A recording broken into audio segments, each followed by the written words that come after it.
안녕하세요, 멋진 아재입니다. 오늘 국밥은 곰탕입니다. 곰탕 이렇게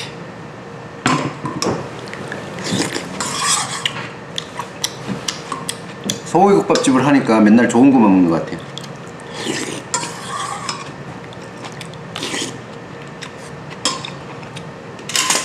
어제도 떡국이나 하지만 무조건 소고기 육수 사용하잖아요.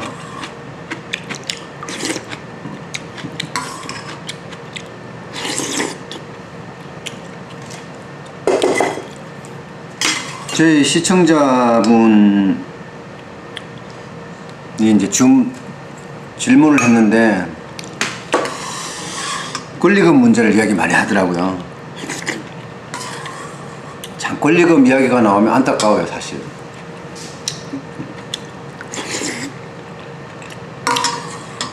권리금이라는 게 시설비하고 영업권 이 두 가지잖아요. 그럼 이거 어떻게 산정할 거냐? 진짜 천차만별입니다. 일단 가게가 안 된다 이런 권리금 없습니다.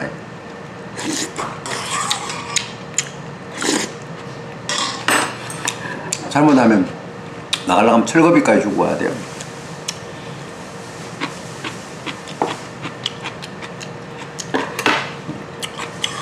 일단 가게가 잘 될 때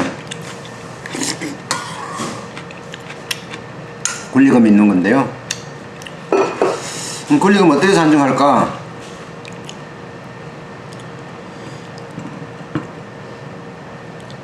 저는 이렇게 생각해요.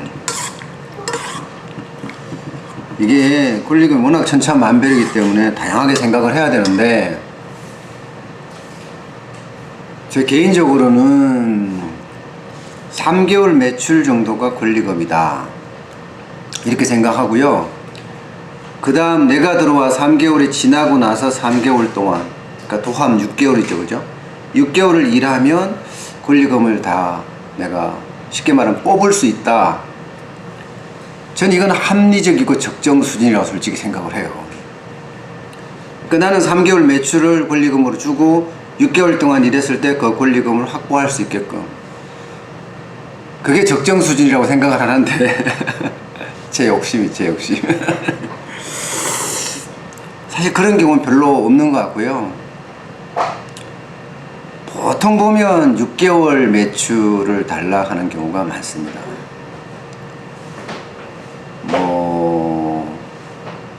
어떤 데는 더 달라 하는 데도 있고요. 물론 덜 달라 하는 데도 있는데, 6개월 매출 총액을 권리금으로 달라 하는 사람이 많고, 그러면 6개월 매출을 가지고 이제 적정선으로 조정하겠죠? 그걸 제가 1년에서 갚을 수 있느냐 이제 봐야죠.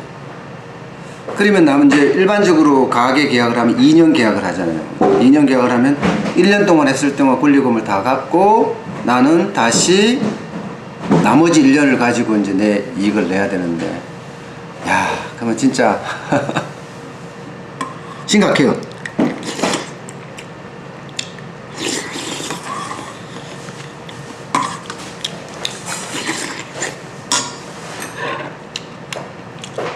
진짜 고민을 많이 해야 될 것 같아요.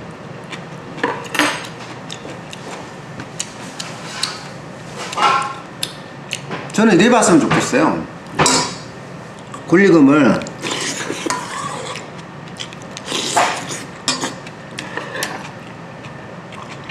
얼마를 달라 하는지 매출을 보고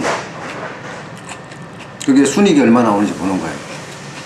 매출도 12달을 놓고 평균을 내는 거지, 평균.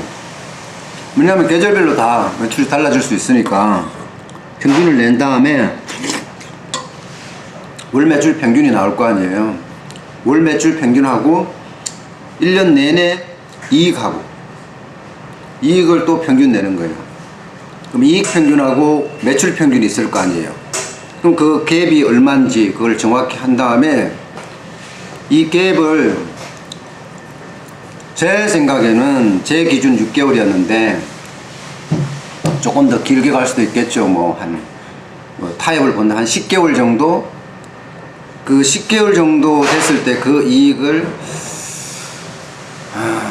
권리금으로 주면 어떨까. 그 대신에 나는 이제 10개월 동안 진짜 열심히 해야 되고, 앞에 했던 분보다 열심히 해야지 그 이익을 유지를 할 거 아니에요. 근데 주인이 바뀌었다 하면 그 이익을 유지를 못해요, 사실은. 근데 그 이익을 유지하기 위해서 나는 무진장 노력을 해야 되고, 그러기 위해서는 한 10개월 정도, 아니면 9개월, 10개월, 뭐 한 이 정도에서 타협을 보면 어떨까. 솔직히 그런 생각은 좀 있어요, 현실적으로. 권리금이라는 게 워낙 뭐 천차만별이고, 또 매출을 속이거나 부풀리는 경우가 꽤 많거든요. 순익도 마찬가지로. 그래서 포스에 찍힌 거, 딴 거 필요 없어요. 뭐 다른 뭐 아니면 진짜 제대로 밖에 외부 그 회계에서 맡겨서 실제로 나온 매출. 이게 매출이라는 게 이연령 비연령입니다, 이 가게 같은 경우는. 그래서 그 매출을 굉장히 신경을 써야 돼요. 그 다음에 순익도 마찬가지예요. 순익도 뭐 일반적으로 가게라는 게 순익을 어떻게 챙긴다 안 챙긴다 이런 개념이 별로 없을 거예요.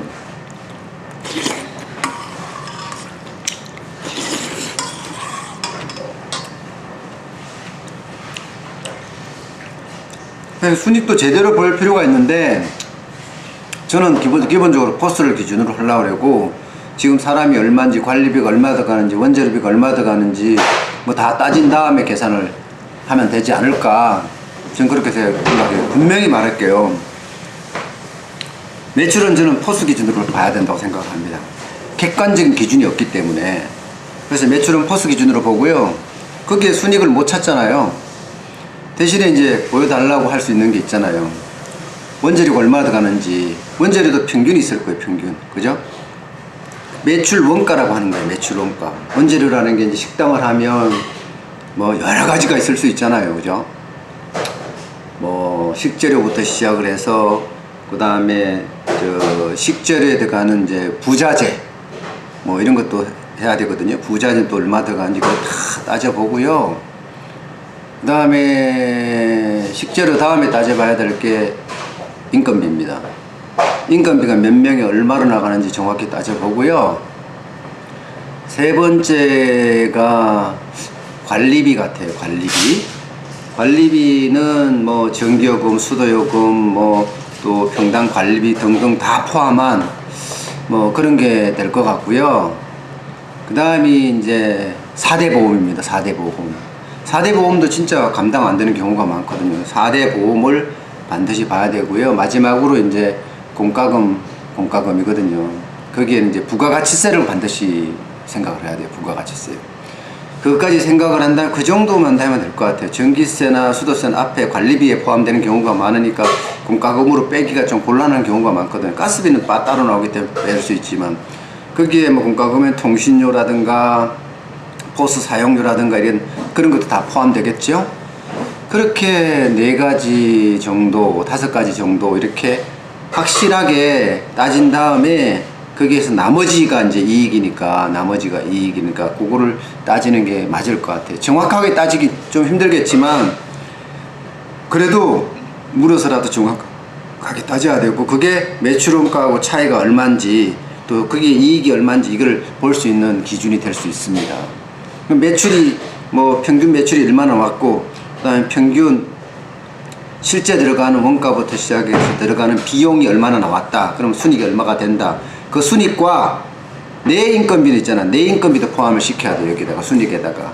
그리고 저는 3개월이라고 보는데 그것까지 포함하면 6개월 정도는 보자고요. 6개월도 진짜 길거든요. 근데도 뭐 10개월 11개월 달라 하는 사람이 있으니까, 하여튼 저는 3개월에서 6개월 만에 갚겠다 이건데, 권리금을 벌겠다 이건데, 그게 안 되면 뭐 4개월에서 4개월 만에, 그럼 8개월이잖아요. 그죠? 5개월에서 5개월 만에, 그럼 10개월이잖아요.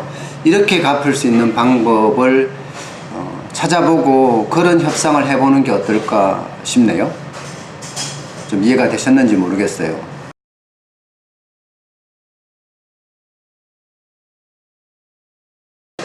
좀 이해가 되셨는지 모르겠어요. 어쨌든 이렇게 계속 질문을 올려주셔도 좋고요. 또 언제든지 오세요. 이 국밥 같이 하게 제 자리 이렇게 비워놨잖아요. 아니면 이게 이렇게 소통하면서 해도 되고요. 아니면 같이 이렇게 국밥을 먹으면서 같이 이야기를 해도 저는 무조건 대환영입니다.